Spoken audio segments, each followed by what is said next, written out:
Selamat pagi dari kota Dallas, Texas. Pada video-video sebelumnya, kami telah membahas mengenai biaya sewa apartemen di kota Dallas dan Houston. Lalu pada video yang lainnya, kami juga telah membahas mengenai harga-harga rumah di kedua kota tersebut.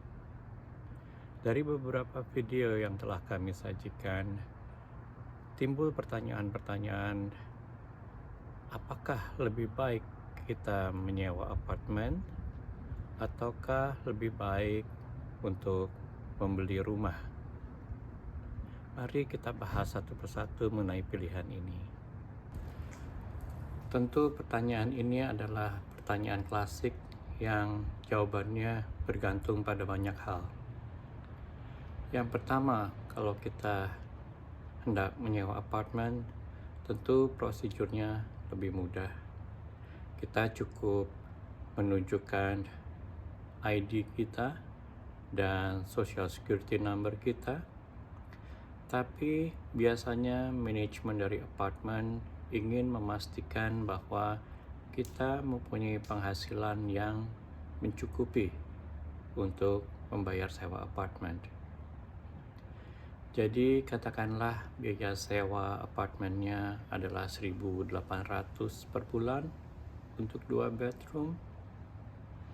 Maka mereka ingin memastikan bahwa kita mempunyai penghasilan sekitar 2 kali lipat dari itu.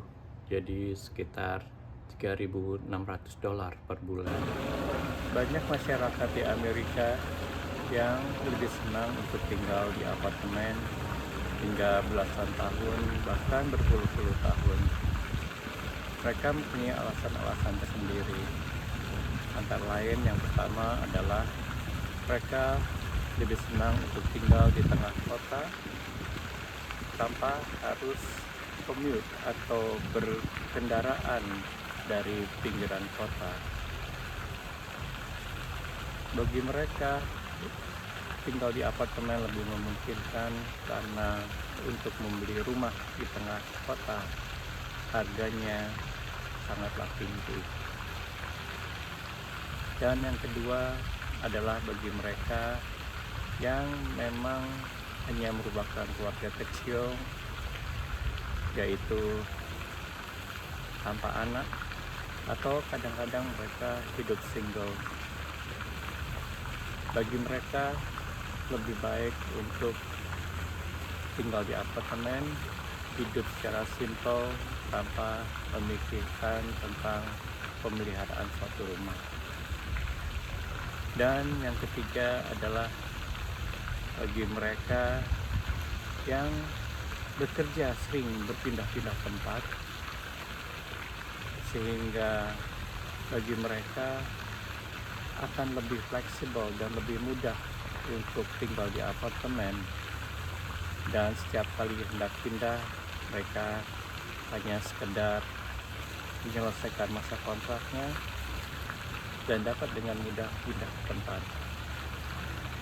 Dan yang keempat adalah bagi mereka yang memang tidak berkemampuan untuk membeli suatu rumah.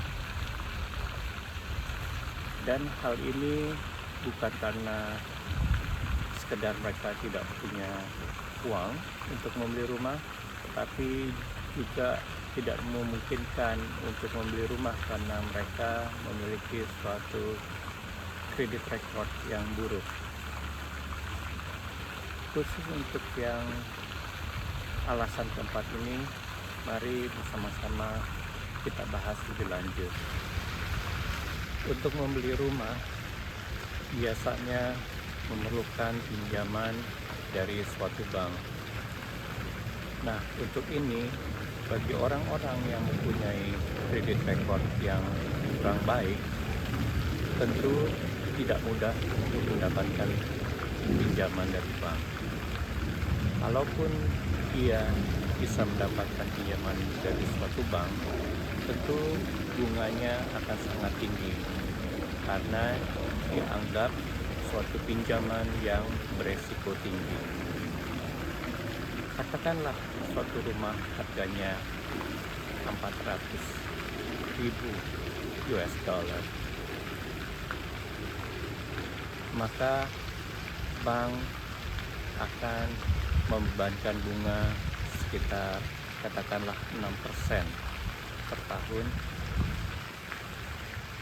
Jadi apabila kita perhitungkan dengan segala macam fees, bunga, dan lain sebagainya, maka untuk pinjaman selama 30 tahun, cicilan per bulannya nasabah perlu membayar sekitar 3.000 US dollar. Dan untuk itu biasanya bank mensyaratkan bahwa orang tersebut mempunyai penghasilan sekitar 3 kali lipat daripada besarnya cicilan. Jadi untuk pinjaman sekitar 3.000 tadi, orang tersebut harus mempunyai penghasilan sekitar 9.000 dolar per bulan. Selain itu, pemilik rumah harus mengeluarkan biaya untuk iuran HOA atau House Owner Association sekitar 200 dolar per bulan. Juga untuk biaya kebersihan taman rumah itu biasanya sekitar 40-50 dolar per bulan. Juga biaya-biaya untuk kerusakan dan pemeliharaan rumah sekitar 50 dolar juga. Perlu diingat kalau di apartemen untuk biaya pemeliharaan dan perbaikan kerusakan biasanya ditanggung oleh manajemen apartemen. Pilihan kedua adalah kalau kita membeli rumah, katakanlah setiap bulan kita perlu mencicil sebesar 3.000 dolar ditambah dengan biaya pemeliharaan dan iuran HOA menjadi 3.300 dolar setiap bulan. Dan selama 3 tahun pengeluaran kita adalah jadi 3.300 dikali 12 kali 30 tahun, maka menjadi sekitar 1,2 juta dolar. Tetapi harga rumah yang kita miliki yang sebelumnya hanya sekitar 400.000 dolar, di akhir 30 tahun lagi diperkirakan harganya doubling menjadi sekitar 800.000 dolar.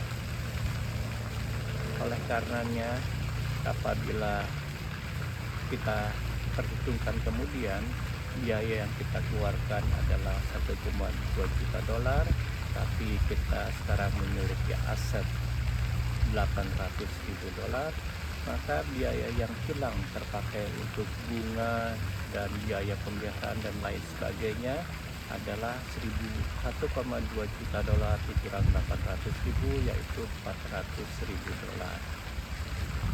Bagaimana halnya kalau kita bandingkan dengan biaya sewa apartemen?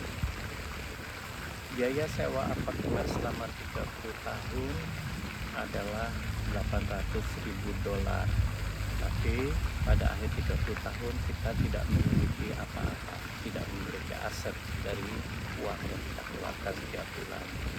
Sedangkan kalau kita membeli rumah, walaupun kita mengeluarkan 1,2 juta dolar, tapi kita jadi memiliki aset senilai 800.000 dolar.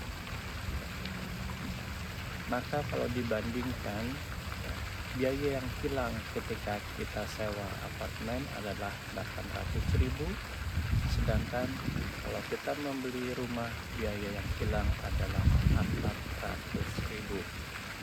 Maka dapat disimpulkan bahwa akan lebih murah apabila kita membeli rumah. Bagaimana menurut Anda sekalian? Demikian teman, mudah-mudahan video ini cukup informatif dan sedikit menghibur. Apabila ada komentar-komentar, silahkan tinggalkan pesan Anda. Kami akan berusaha untuk menjawabnya. Salam kami dari kota Dallas, Texas. Terima kasih.